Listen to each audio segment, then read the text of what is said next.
during that time that I was off, I wrote a business plan, and I came up, I was like, I'm gonna start my own business. And that's what I did. I got a home equity line of credit from my home as my little startup money. And I said, I think I'm gonna go back to electrical. And my father was like, oh my God, yes, thank you. I'm so good. And so it's so wonderful. He was able to be a part of that journey, Yes, right? To yes. see that happen. Yes, he was. A full circle moment. Yes, You know, he was for like, him. my daughter is now my boss. Yeah. I need Yes. to get you some Kleenex. Right, I have I some. need- Hold on. In I my need, bag. Hold on. yeah, And I could put sorry. my bag. Oh no, that's okay. Are those emotional tears? Yeah. Okay. You know what? You beat me to it. Because I'm normally the one that, so I'm just like, I'm glad then to be in your company. So when I left the company, I said, if they ever have this meter project, I want to be a part of it. Okay. They did. Oh, okay. Hey, Kim, what's your company doing now?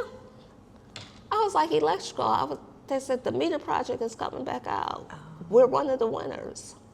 They brought me in as a tier 1 subcontractor doing electrical on the meter project, which was a 5.5-year project. That's great right out the gates, right? Because my company was about 1.5 years old. So I was like, oh. Right.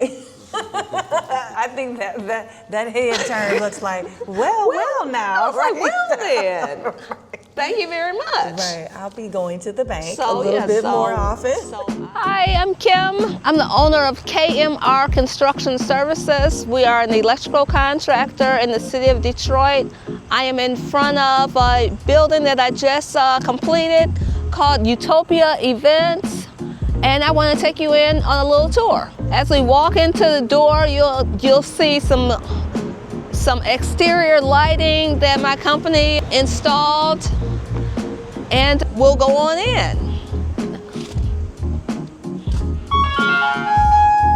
Now this is the lobby area of Utopia Events. It's a nice bright area for all kinds of events, from baby showers to bachelor parties, bachelorette parties, or just a company meeting. This was all open. It was block walls, metal trusses, a couple industrial lights. Okay. And I walked in, I was like, so what is this gonna be? So now just when you say all open, describe what you mean. Because I understand the concept in construction of like white boxing, so you put in the drywall. It was no drywall. No, see? It was center block walls. Okay. It was a warehouse. I'm getting the vision now. Right. It was a real warehouse. Okay. We have all LED lights in this area, along with fans with LED lighting on the fans. Along the walls, you have little sconces that are dimmable also, that give you a nice little environment. If you have the lights dimmed, you can have a little bit of light along the wall so you can still are able to see. Welcome to the commercial kitchen. I wanted to show this off because the commercial kitchen has special requirements that have to be fulfilled from the electrical standpoint. It has to feed into your your fire suppressant system, to your commercial range. Some of your lights have to stay on an emergency circuit, so that if you have a power outage, those lights would stay on battery backup, so that you would have some lighting in your kitchen just in case you had to take away pots and pans off of a warm stove during an electrical outage. So there's a lot of electrical that goes into an area that you wouldn't think electrical is really even needed, but It's needed all over your building, just like it's needed all over your home. So we wire all of your coolers and refrigerators, just plugs for your microwave, plugs for any appliances that are along the wall. Then of course we always have your light switch. Everybody knows what a light switch is. Oh, we're in the dark. A client comes to you and they are shopping to light a space. How much do they lean on you for guidance in terms of the better lighting from an aesthetic standpoint? Do they also ask you about the certain lumens or the... Most people know. No. Because they have no idea what a lumen is. Okay. They just want to, they tell me, okay, this is my vision. Right. They may have been to an architect that gave them some kind of guidance. Okay, right. Or they may not have. So the owner here, he had been to an architect. He knew that he had to put in restrooms, which calls for plumbing. Right. He needed to put in HVAC, which is mechanical. Right. So he needed all of the contractors, and he definitely needed electrical. Right. Because he needed some lights to light up the place. And you guided him somewhat aesthetically as well. Okay. Because I asked him, you know, what kind of lighting do you want? Dimmers versus straight LEDs?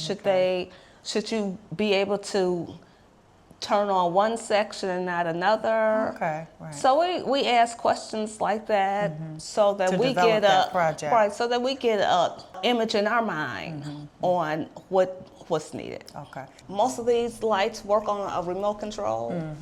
So he can go into his computer and say, change the setting of the lights in the restroom. I want them to come down a little bit because we're having an after 5 affair and they want a kind of sultry feel to it. So all the lights come down a little bit. And then we have dimmers everywhere. Yeah, I mean, I light up, no pun intended, or that is the pun I intend, when we talk about lighting, because it changes the mood, it changes the game. Yes, it does. You look at like a hotel lobby, you look at nice dining spaces. People don't want to see every little crack. They want to have nice, soft, warm lights. Yes, and it makes people more relaxed. It does. It does. You know, you don't want to walk into a cocktail lounge and you have bright lights like we do in the restaurant. It feels like you're getting ready to do surgery. Like, oh, yes. We had to bring the building up to code for it to be an event space versus a warehouse.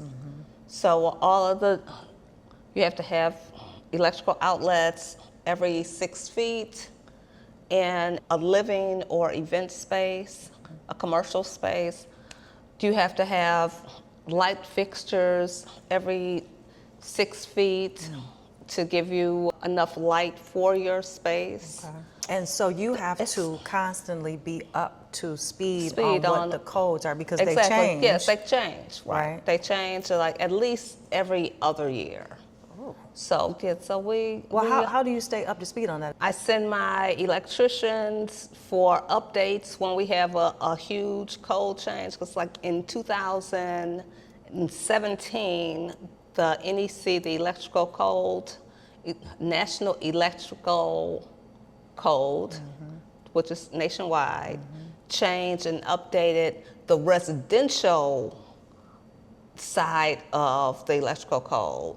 So we needed to know what the updates for electrical, because we do both residential and commercial work. So I was like, okay, you guys need to go to school. Go find out what the new code is. Right. With my DT, one of the things that they're like, okay, they're like, Kim, you need to upgrade your social media. I'm like, I know. I said, I hate social media. I'm like, I said, I am on Facebook. But what are they referring to? Which one? What platforms? All of them. All of them. If it were me, I would sit down with somebody, pay them for 1 hour of their time. Right. You roll a videotape. Or you can ask ChatGPT some of this. Right. But listen, let them roll a videotape. You roll. Let them teach you. This is how you go from personal to business. Because it's in the admin. I know I had to learn all this. And then you can go back and run it yourself, or you just have somebody, some young student that wants to learn construction, that know that they're native, let them post for you. And then I'm like, I just need, that's what I need. That's I need what you to, need. to just pay somebody Just like, pay okay. somebody, it's worth it, especially Facebook for I'm you. going to pay you to post something once a week. Once a week. That's Where do you brag about your work at? Where do you post and tell people what you've worked on? I'm going to guess. I'm going to guess for her. See, because I feel similar. She's been here long enough. She's been in the game long enough. She ain't really got a post to brag. Because guess what? Her phone's going to ring probably in the next day or two with this next job. And he told 2 friends and they told 2 friends. Am I right? Yeah. Like, she don't have to do it. Yeah. This is another exciting, the reason I say it's exciting is because I think anytime we can open up a story wherein we are sharing with people information and things that are happening within their community that they didn't otherwise know about and they would have no idea about, that's why it's exciting to me, because I know I've learned so much from watching YouTube channels, met people because of it, and learned about things that are happening. And so we really want to talk to you because I think your story is so interesting and unique. And so tell us, being a master electrician, how all of that got started, because I loved what you told me about your dad. Okay. So tell us who you are, what you do, and how you got started. I am Kimberly Red. I own KMR Construction Services. We were founded in 2005. We turned 20 years old this year, July 1st. And I grew up in a household where my father was a master electrician, and he was always telling me, oh, no cartoons today, we have to go to work. We have to go to work. I was like, but Bugs Bunny is coming on. It's like, nope, gotta go to work. So as a little girl, I was always following behind my father, going to work. So I learned the electrical field, being the runner, saying, Kim, go to the truck and get me such and such. I need this drill. I need these set of screwdrivers. So I'm like, but that's heavy. So was this fun for you? No, not at all. That's why once I was in high school, I was like, I'm not doing this mess. This is crazy. So I went to college. I have a degree in economics and finance with a minor in international business because I went as far away from the construction industry as I possibly could. Mm-hmm. And I became a stockbroker. Then one day I went to work and said, I quit. I hate this job. How long had you been doing that? I had been doing that for almost 7 years. Wow. Yes, and I came home and told my mother, I quit my job today, and she thought I had absolutely lost my mind. And she was like, what did you do that for? I said, I hated the job. Mm-hmm.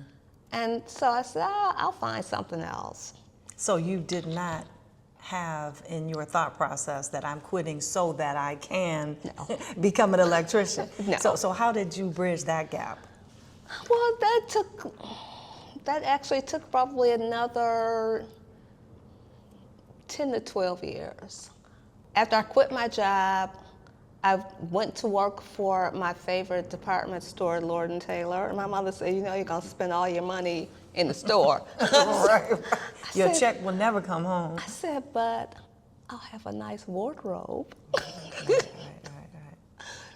So I did that for maybe a year. Wow, for me, that is a real interesting leap. You quit, but you didn't quit thinking that you were going to become an electrician. So you always have these skills right there in your back pocket. I mean, they were accessible, but then you went into retail. Yes. And so how did you finally find your way to the electrical world?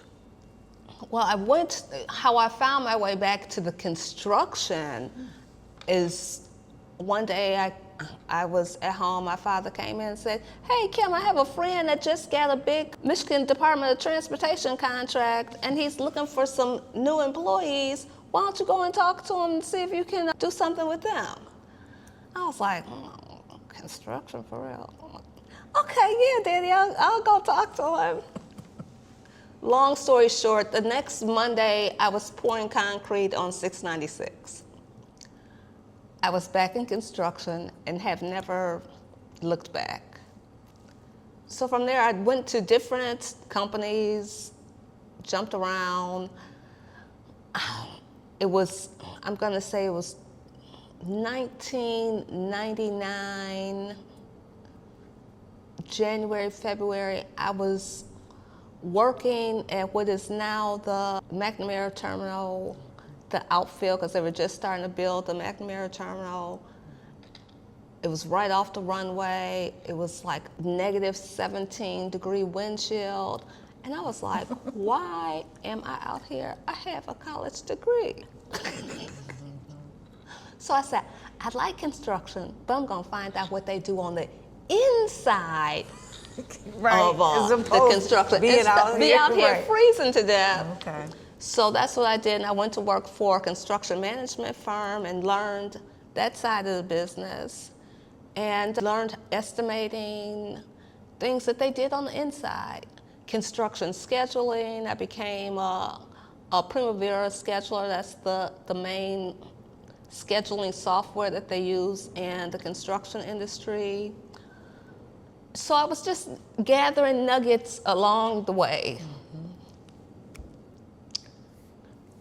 I became project engineer for Weiss Construction, was the company I was working for, and it was at the beginning of the economic downturn, and they were like, Kim, we don't have another job for you to go to. So they were like, do you want to take a layoff? I said, sure. I said, I haven't had a vacation in about 6 years. I need a layoff. I need a vacation. So during that time that I was off, I wrote a business plan, and I came up, I was like, I'm gonna start my own business. And that's what I did. I got a home equity line of credit from my home as my little startup money.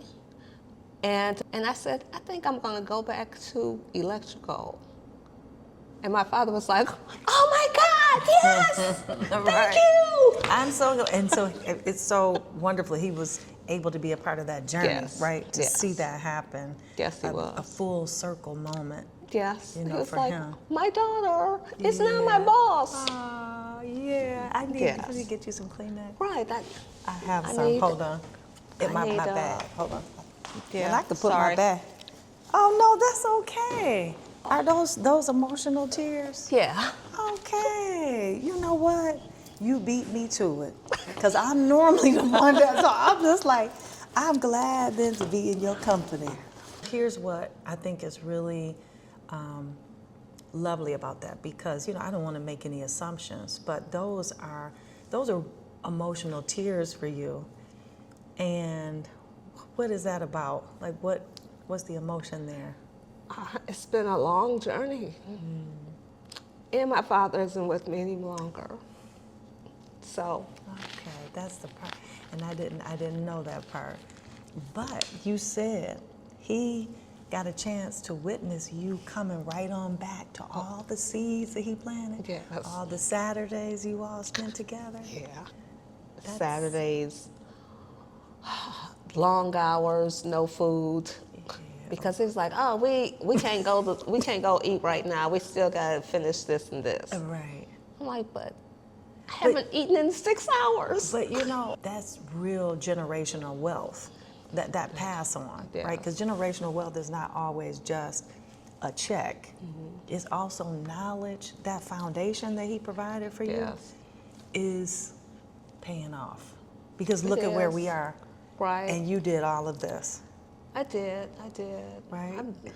I'm proud. And so yes, he's here with you, Yeah. you know, in that way. So Yes. take us back. So because I loved how you gave us a visual, you were pouring concrete, and I loved also how you were able to explain. You made a lot of moves. Yeah. And I know there are young people, older people, who sometimes see a straight line in some area of interest as the way, but what we know is it's a circuitous sort of movement that often brings us. I don't believe anything has a straight line. You know, I think some people, Because you got the twists young and people- turns and everything. Yes, and you were letting life Right. evolve in And its like, way. what's the new word? Pivot. Yeah, You have to pivot. yes, you do, to be flexible. Right. I've had to pivot in KMR Construction Services. Yeah. When we have good economic times and we have bad economic times, I got caught up in the city of Detroit bankruptcy. Well, let's talk about your experience here in the city and the projects that you've worked on. So people who don't know KMR Construction. Yes. So let's focus first on the electrical, because I know you've evolved to do a lot of other things because of your skill set. Right. So give us an idea, what are some of the projects that you've worked on? Because you said you do both commercial and residential? Yes. So give us a Well, visual. I probably have worked on over 200 homes. Everything from electrical upgrades, which means like new electrical service in the home, to exterior lighting. People call me like, I just want a ceiling fan. Oh, yeah, we can do that. Right. Okay, so smaller projects. So smaller projects. Doesn't have to be that you're doing a huge commercial Right. space. It doesn't have to be a huge commercial space. You can call me and say, hey, I got your telephone number from Lauren. my neighbor. Right, Lauren. I got your number from Lauren. From Flux City. She said that you do excellent electrical work. Yeah. I'm like, oh yeah, well thank you. I have to call Lauren and say thank you myself. Even if, because we've had discussions about wanting to switch, say, your gas stove to a healthier induction, and so then it has to be adaptation. You'd work Right. on projects like that. But then on the Exactly. larger end, give us an idea. The larger end, I do larger residentials, like if you want to upgrade your electrical service from 100 amp service to now most houses over 3,000 square feet have 200 amp electrical services. So we'll go in the house and upgrade the service to a 200 amp service and make sure that it's up to code also, because code changes. Tell everyone about KMR Construction Services in terms of, we know you do electrical, but what's the makeup of your company? Because the vision we have thus far is you decided, I'm going to start my own company. So it was you. Yes. And now, is it just you, or tell us about the makeup of your company? KMR Construction Services, 100% all female owned, which I am the owner. I had my father to give me some pointers along the way, but I'm 100% owner of KMR Construction Services. We do 90% electrical. I do 10% like construction management. I will go in and help an individual that has no idea about construct. They want to remodel their kitchen. And they're like, I have no idea how to hire a contractor. I will come and sit with them and walk them through the process of hiring a contractor. Okay, well, you're gonna need a plumber. If you're gonna move the sink from one side of the kitchen to the other side, that's a plumber. And if you want new cabinets, that could be, if you want, and especially if you want them custom made, that's a carpenter. So now we have to find a carpenter also. So that's considered general contractor? That's kind of consulting? It's consulting, but Okay. it's a general contractor consulting, even though I'm an electrical contractor, but I've been in the industry for, including Saturday mornings going to work with my father. Almost as old as I am, like 40 or so. The youthful 40 or so. Well, but how many employees, or is it you? Like I said, economy goes up and down. I've had anywhere from 15 employees down to 3, which in this economy I have 3 now after the pandemic, when we were closed for over a year. So some of my employees get out of the electrical industry, some moved away from the state, And others just said, oh, I don't want to do that anymore. What do you look for when you are looking to hire? What are some of the My- requirements or certifications? Well, I only can hire a certified state licensed electrician that has to be at least a journeyman or a master electrician. So I don't have Uncle Bob that knows some electric. Right. Which, you know what, listen, we respect the fact that we can call Uncle Bob for some of Right. these things. Yes. But to your point, as you're running your company, you have to have the proper certifications. Yes. Where do you find that you primarily find your prospective employees? Most of my electricians have been union trained out of Local 58, which is the local International Brotherhood of Electrical Workers Union in Detroit. Okay. I'm not a union contractor. Okay. I know of a lot of people that work for the union because my father was a Local 58 electrician for 40 years. Okay. So I know a lot of people at the union. So this is kind of a word of mouth It's a word of mouth pipeline. because, and my brother is an electrician. He's a 58er, so. Let me ask you this. I want to know for those viewers who might be interested, it just is always, I think, so telling to hear a part of a person's journey. Can you share with us maybe one of your first recollections of one of your first jobs, electrical jobs? When I left Weiss Construction, the company that I was working for, when I got laid off and decided to start my own business, for 5 years, we had been working on a project with the Detroit Water and Sewage Department that was going to, it was actually the first meter project. And when you say we, this is your This now is- your company. This is now or my, Weiss? well, this is Weiss before I was laid off. We would bid this job multiple times. Every time the project would come up for bid, the water department would say, oh, we don't have enough money to do the project now. So we would have spent hours and hours of preparation, and then the city said, oh, we're not going to do it now. So when I left the company, I said, if they ever have this meter project, I want to be a part of it. Okay. They did. Oh, okay. Hey, Kim, what's your company doing now? I was like, electrical. They said the meter project is coming back out. We're one of the winners.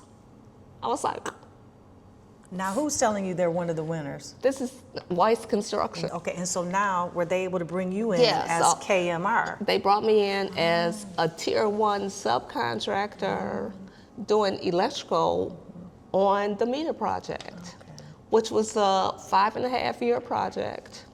That's great It right was- out the yeah. gates, right? Because my company was about a year and a half old. So I was like, oh, Right.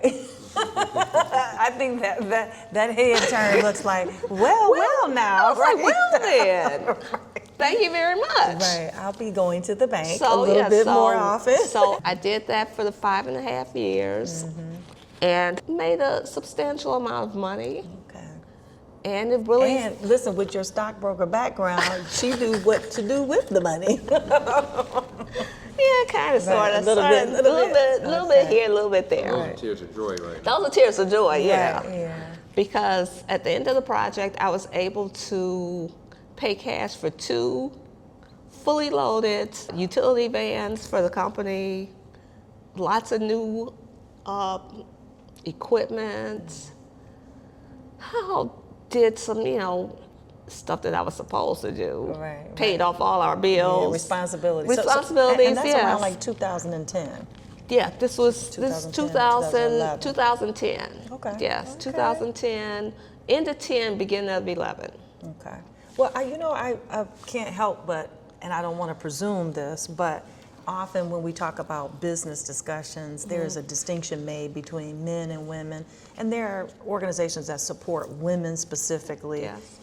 I just wondered if you could speak to what your experience has been, if you have a perspective about maybe what it has meant to be a woman and to be an electrician and to be bidding jobs and to be on work sites? Is there anything that you would want to just reflect on openly? Yes, it's still hard to be a woman in a male-dominated construction industry, which it is. But there are more women coming into the construction industry, and I speak at a lot of roundtables to try and tell women, especially young men, like, hey, you know what? When you think about construction, it's not always about digging a ditch. You can be a construction accountant. You can be an engineer, electrical, mechanical, site, a civil engineer. You can do so much within the construction industry, never ever seeing the dirt of building a new building. Right. You're developing the systems inside of that building and not actually building the building. So it's tons of jobs in construction that don't say go and sling a hammer. Right. So would you say that you have felt some unique experiences or unique responses when you show up on a work site? Or Yes. I mean, although your name is Kim, I Right. mean, it's not like you have, some of these more androgynous names where one might not know. No, exactly. But- For an example, when I was project manager, I would have men come into my office and say, well, I'm looking for the person in charge. I'm just like, what can I do for you? They're like, I'm looking for the person in charge. I said, what can I do for you? So I'm like, Yeah. I am the person in charge. Is that what why did I have to say that I am the person in charge? When I said, what can I do for you? You should know, like, oh, well, she's in charge. Yeah, I'm in charge. So a lot of times when I go to a job site, I'll be the only woman, and they're like, oh, well, what are you doing? I'm like, well, I'm the owner of KMR Construction Services, and I'm here for the walkthrough of XYZ project. So it sounds to me like the way you handle some of these challenges, because that's what I want some of the takeaway to be, so people can understand like what has been your personal approach, because everybody's different, Right. My approach is always one of being independent, one of just knowing that I know what I know. So now if you can hang around and find out what I know, but I'm gonna tell you, I know about this. You know your business. I know my business. Right. So, and then I'd like to be nice and friendly to people. Because my mother said, you can catch more flies with honey. Exactly. So I try and keep that kind of attitude, like, okay, even if you're nasty with me, I'm not going to be nasty with you. Okay, so you don't meet that energy. Right, exactly. It sounds to me like you're excellent at what you do, very proficient in your knowledge, which means you are going to focus on the big picture, which is the job, and not get intertangled with any sort of petty other interplay, with all the mess. Right. Yeah. Yeah. Okay. Well, that sounds like a good approach. I just it is. wanted to get it is. out there. Right. Because some people will test you, but you have to say, I'm not going there. There you go. I'm go high when you go low. We have heard that one. Yes. From someone very special. Well, Yes. let's talk about, you've been in the city of Detroit, and it's interesting because the more I've talked to people over the years that have grown up in other cities, me also being a Detroiter, Right. It's a lot of folks of color who have lived in different parts of the country where they have not experienced living in a city where we have 4 black radio stations, Right. the top jazz radio station in the country. I had on my JZZ t-shirt You yesterday. did, CHB, JZZ. Listen, a black mayor, the Right. top African-American law firm, Firms, yeah. Lewis White and Clay back in the day. I mean, so Right. much of what, and then in some other areas, folks of color live and they haven't seen that sort of administrative and professional sort of infrastructure. Yeah, definitely. What could you say in terms of maybe some mentors or others who you've interfaced with over time? Has that kind of played into things because you're a part of Detroit? Well, I tell everybody, I'm like, Detroit is the best city in the United States. I don't care about anybody saying, oh, well, Dallas is a big, I said, Dallas ain't nothing Right. but a blue star. And I don't know how blue they are. So, but that's a different subject. But for your experience. For my experience, I'm very, very happy that I grew up in the city of Detroit because it taught me that you can do anything, from being a black lawyer, a black doctor, a black electrician, a black business owner. Because in Detroit, we saw it all. The Cosby Show wasn't the first black lawyer and black doctor that I knew. Growing up, from the time I was a little kid, my pediatrician was always a black doctor. I go to only black doctors now. I've known about black attorneys. So and this of probably course, has I grew up in the trade, so I Right. knew about the trades. Right, other people too, of right. color, and you could see them probably rising Rising in up their construction and business. owning their own businesses. Was there any particular companies that come to mind that maybe you tried to emulate your company after, or you were more uniquely motivated by, like you watched them and thought, wow, okay, I could do it like that? No, I didn't really try and emulate another company. You were blazing your own because there trails. wasn't another company out there that was a black female owning her own construction company, much less an electrical contracting company. Because still in the electrical field, I'm going to say that it's only 3% female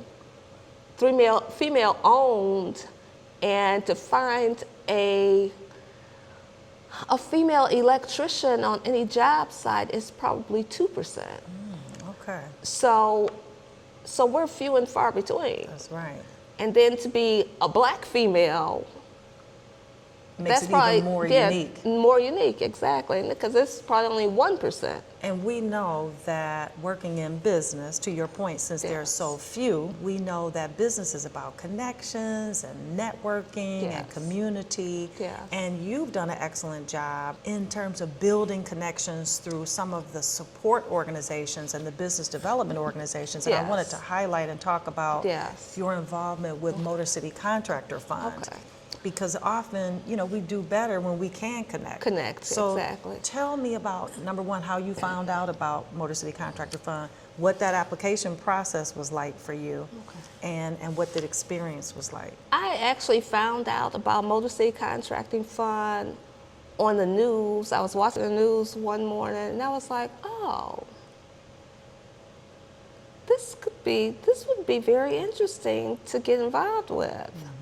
And when I contacted them, they told me that you had to be nominated because this was the pilot program.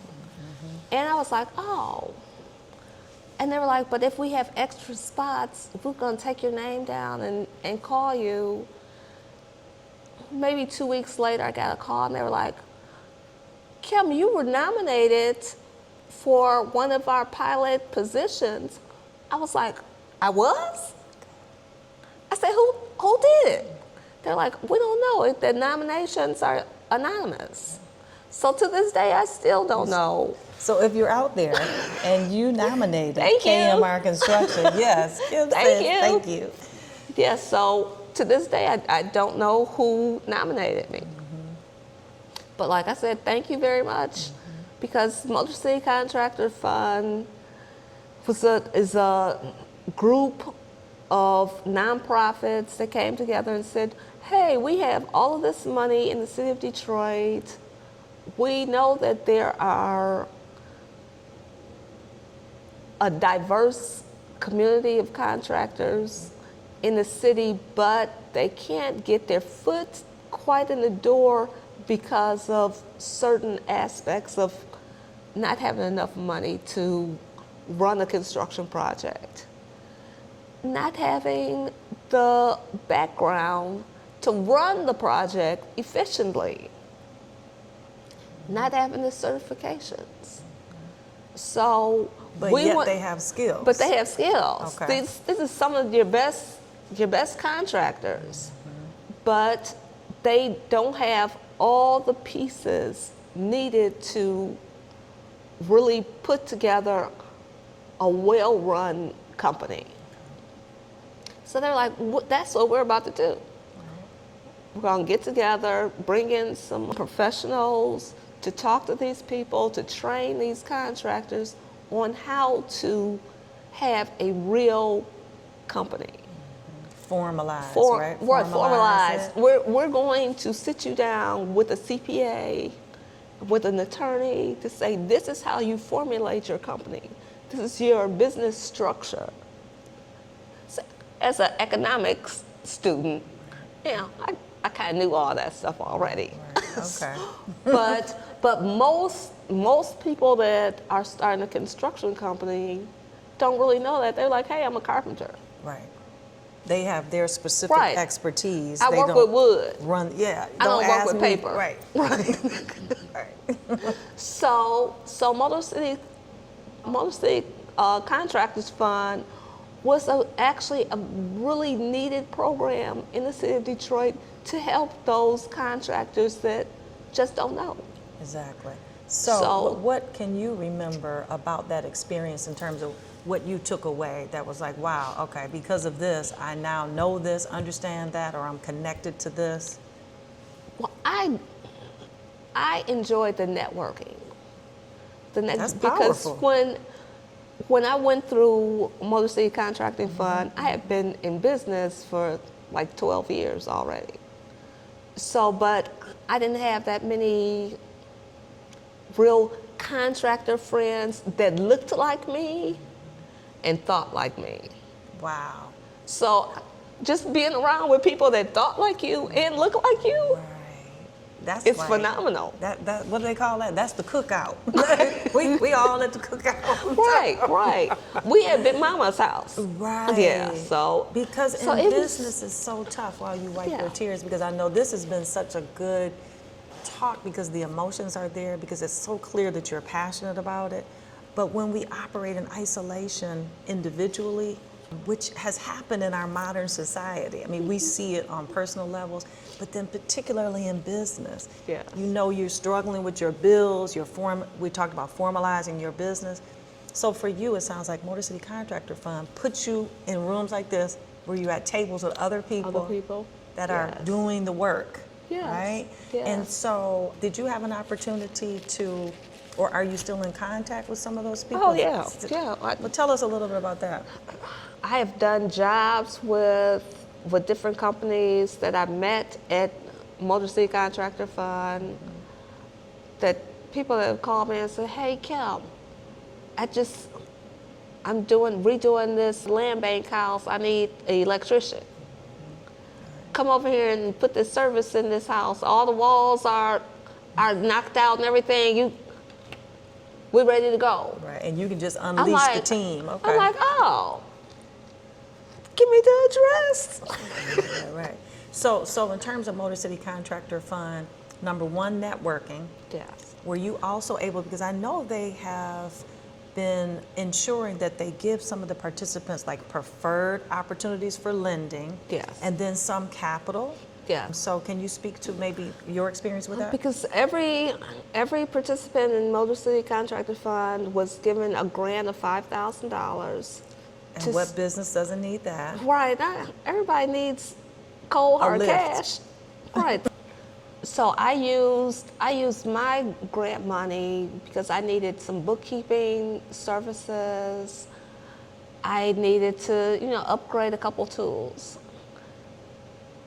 I just needed to have some cash I needed to put some cash in a bank that I could go to the bank and say, hey, I really need for you to to increase my line of credit. So it's a cushion. So I have a cushion. Like I have a little bit of money in the bank. Okay. Just get it, but. So it sounds like, I mean, that's So, pretty but valuable to a business. It is. So it gave you an opportunity. An opportunity, and it, Motor City Contractor Fund helps like a person like me that already had certifications. My city of Detroit-based business, Detroit woman-owned company. Okay. I already had those certifications, but a whole bunch of people out here don't even know the city of Detroit offers that kind of stuff. Right, that was going to be my question. If, say, someone is watching and they're thinking, well, I'm so new, I'm only a year old, or, you know, hey, I've been out here, I've been doing this for 3 decades, there's nothing they can do for me. I mean, who do you think that program is ideal for? Who should apply? The new contractor and the old contractor. And you say that because? Because the new contractor doesn't know, and the old contractor probably doesn't know either. Right. We can always learn something new. Right. Because I'm the forever learner, but I'm like, oh, I didn't know about that. So that's why programs like Motor City Contractor Fund, you may know a lot of it, but there's going to be something that you didn't know that's going to pique your curiosity and say, oh, that's right. I can do that. Right. Well, speaking of what we don't know, technology. And because you've been in business for as long as you have, you've seen, we talked earlier about incandescent bulbs, which I know all about those, right? Get rid of versus all of LED that I could just leave on. Because my mother would say, why do you have lights? I was like, Ma, these are LED. We can leave them on. It's okay. How would you say technology kind of has changed your business? And what would you want maybe viewers or people who want to work in this business, they need to know? Like you mentioned, Primavera, some terms. Right. What would you say, like, you should absolutely know this, or? Whatever industry you go into, you need to know what's happening in that industry. Is AI changing it? Is new technology changing it? Because in the electrical industry, like you said, incandescent bulbs are like a no-no in the electrical field. But LED is a go-to because it's cheaper to operate. It's just, LED is more efficient all around. You know, cut the carbon footprint. Half the people don't know what that means. But yeah, put in some LED, you just cut the footprint in half. Right. I'm thinking about technology and AI and how just businesses are changing. And to me, I would think a community like Motor City Contractor Fund, when people are dedicating their time to just knowing what's happening today, and you're busy running your business, you don't have time to be dedicated to knowing every update. I would think that when you bring more people together, now you're more likely to get information about how do I stay current? How do you stay current in terms of what's happening in the electrical field? I do a lot of reading. I get 1,000 magazines that are directed towards the electrical field or a construction business owner. So when, I have little time, when I do have time to sit down and read an article, because you may look at the front of the magazine and say, oh, this is about women in construction. Oh, tonight I'm going to read this article because I want to see what other women in construction are doing across the United States. Right. So on your nightstand, you have all your trade magazines. Right. I totally relate. I totally relate to this. Yeah, I'd have probably too many. Okay, well, that's okay. We're not here to judge. Right. We're here to learn. Exactly. So I always have my head in a book. Okay. Or on the internet, like I heard about such and such. Let me put this in Google. Well, I want to ask you this about KMR because you have been able to take your journey from construction. You now have also general contracting, consulting, and electrical. Where is it that you see KMR going? What's your vision? What do you want to have happen? I mean, there may be people who are watching who say, hey, yeah, we actually have an opportunity that may be aligned with your vision. Okay. Well, right now, in November, I will graduate from the DTE Energy Efficiency Incubator. We got to talk about that. We're gonna get to that. Okay. Every year, I do another training of some sort. So, but the DTE Energy Efficiency brought to my mind all of the energy efficiencies that the utility companies and the government are giving away grants and rebates to homeowners and businesses to upgrade their properties. I was like, oh, that's a new stream of income. I feel like we should highlight in bold because it's not only beneficial for you on your bottom line, but did you update your home yet? Right, because because look, I got that paper. What's on your nightstand? I've got that paper. Call the number so you can have us come out because you get a rebate if you upgrade to a smart thermostat, et cetera, and on down the line. So that's what you're referring to, right? That's what I'm referring to. Because so that's not a scam. You should actually call. To do a smart thermostat, to do energy sealing in your house, which is air sealing, I'm working with the MyHER program in the state of Michigan, where they will give you a new furnace, a new AC, central air, new refrigerator. Well, you're going to have to spell out what that program is, because I know people are just turning the volume. Wait a minute now. Put it on pause. What she saying again? They're running it back now. So let's say it one more time. Right. It's the what? It's the Michigan Energy Rebate Program. But the acronym is MyHER. M-I for Michigan, H-E-R. Home Energy Rebate. And so people can Google. People can Google and read to see if they qualify. Michigan Energy Rebate. It'll take you to the website. You fill out an application on the website, and then with your information, a few financials, and the state will approve you as an enhanced customer or a standard customer. Enhanced customers have 100% of the work paid for. Standard customers have 50% of the work paid for. Okay. So, if you get a new refrigerator, a new dishwasher, and you said a new furnace, a new central air system, and either you have to pay nothing or you have to pay 50%. A good deal is a good deal.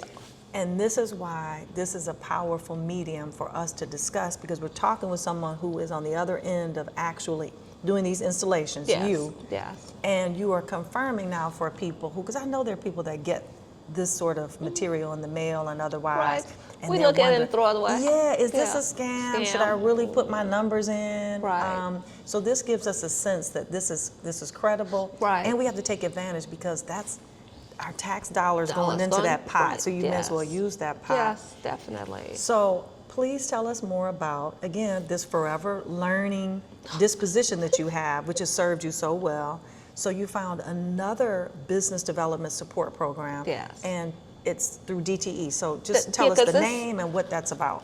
It's it's actually, Walker Miller is the company that actually puts on the program. Okay, Camille Walker Miller. Yeah, she's doing great things. Yes, she is. She's wonderful. But they house the program and manage the program. Okay. The program is financed by DTE. So DTE, because DTE, in their mission, they have to, or they want to, in the next 10 to 15 years, change thousands of Michigan homes to energy efficient homes, whereas we all complain about, oh my God, what is my DTD bill due every 2 weeks instead of once a month? Right. And it keeps on going up every 2 weeks. So I said, if we keep on complaining about them, but if you actually look at their website, they have a ton of programs, rebates, that if we took the time to actually apply and do the things that they're asking us to do, that they say, hey, we'll pay for it if you do it. I'm feeling like there's a whole new stream of income for you and this is just my concept for you, okay? I think you need to put on webinars, community meetings. So I try, because people who trust you as the person who knows the expertise and you can install, you can inform people. You can say, look, we're gonna have a block club meeting and I'm gonna explain to you. Because I think when there's the human connection, people are more likely to believe and to want to participate. So I just feel like KMR could put on. Right, because when I became part of the My Herd program, I immediately called the secretary at my church, like, hey, I need you to put this in the bulletin. Exactly. Good point. Right. So put this website, and then once I was a part of Walker Miller, I found out that Carla goes to the exact same church as I do. I was like,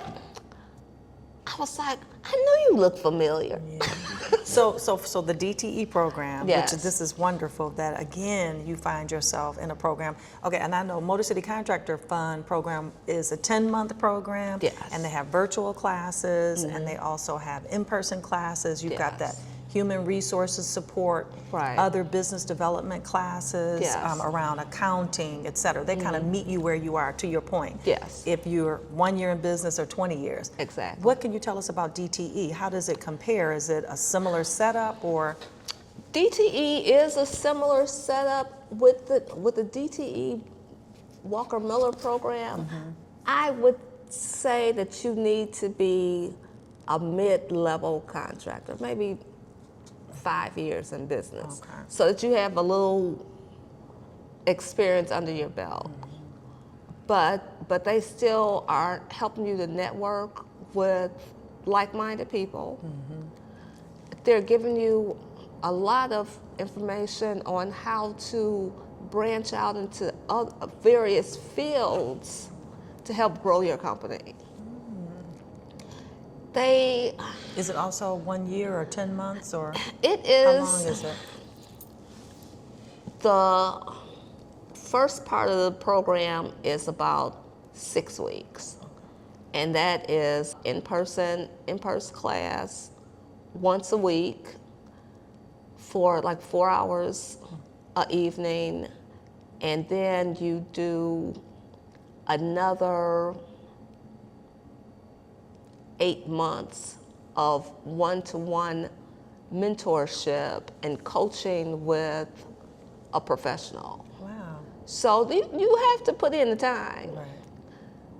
But is there capital involved for companies? Support capital or preferred lending? Because they bring in lenders for you to talk to, preferred lenders that they refer you to. Right.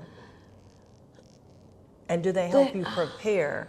Because you spoke to it earlier, sometimes companies are operating in a way where they don't understand a lot of the formalization side, meaning they may not know how to present themselves well enough to be able to get the funding. Right. And so on the back end, are they helping to train or prepare They you? are doing that also. Okay. They're doing that because like I said, the DTE program, I'd say that you need to have at least 5 years in business so that you kind of have all that groundwork stuff taken care of already. Foundational. Because like I said, Motor City Contractor Fund is wonderful for if you are a fresh business. Right. Because they're going to teach you about how do you set up a legal business, a LLC, versus a S corporation.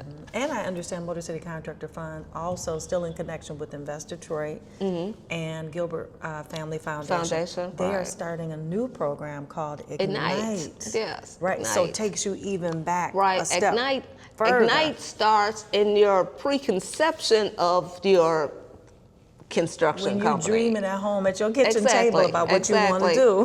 When I was like, okay, this unemployment check isn't gonna last forever. I need to. That's when you needed Ignite. So people should look for Ignite as well, because Right. that is new, and they're just continuing to move on. Move This is- on, yeah. Their third class was just seated. Well, is a going to be seated. couple days ago. here. Yeah, because once your name gets on the list for these companies, everybody sends you invitations. I was like, oh, you know what? I don't qualify for this. I was a member of Motor City Contractor Fund. They were like, oh, so you old school. I was like, ain't that old? Right. But yeah. But so what would you say in terms of your training? Because the fact that you are participating currently in the DTE cohort, you are with Motor City Contractor Fund. Why do you think that these business development, I'm calling them, opportunities are important for those who are watching to understand how it can help and serve their business development?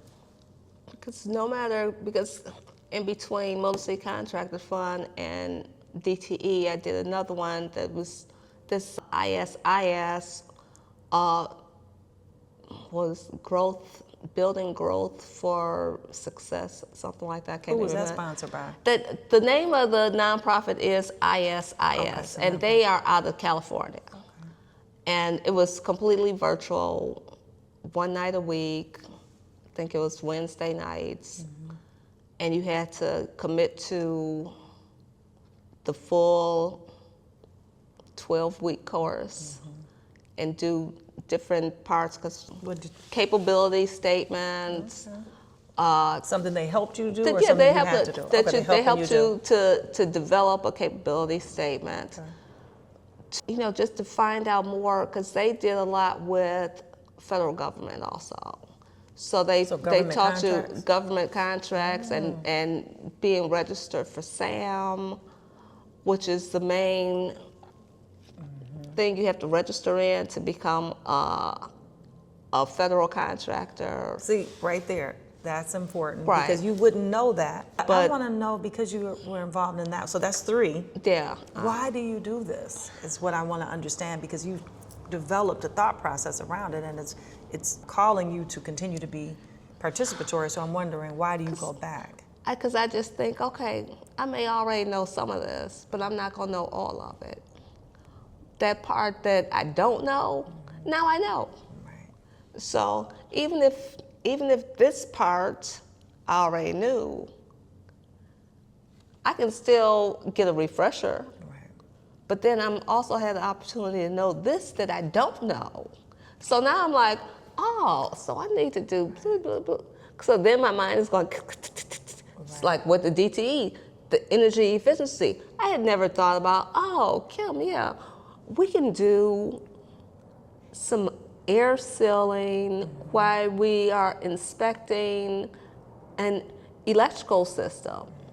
And you get a lot of air in some of the newer homes that don't have a lot of insulation in the walls through the electrical outlets. So if we're in somebody's house and you're like, oh yeah, let's just do this little air test around. Right. Oh yeah, you losing a whole bunch of heat out of that electrical outlet right there. I haven't even checked any of the other ones. Right, so you're kind of doing a dual service while you're up. You're have already in the entree. house. Right, you already got the business. Right, you're already in the house. They always tell you you're supposed to upsell. Right, you can add more. So add more. Because there's more service that you can provide. Right, It's not so- that you're just gouging. So I'm like, oh, well, I'm gonna help you save on your DTE bill. That's right. Just a little bit more. Thank you, Motor City Contracting Fund, for all of the wonderful information that you have helped my business with wonderful networking, with people that I'm still in contact and doing business with today, from my opportunities with you almost 5 years ago. Thank you very much, and I want a special shout out to go to Nicole, Carla, and Shanae. What up, though? It's your girl, Kim. Thank you. I'll see you soon. Please, if anyone that wants to get in contact with me, please call me at 313-580-9884 or check me out on my website at kmrcon.com. You can reach me all the time. Please call me for that ceiling fan, that new light switch, or that 200 amp service upgrade. See you later.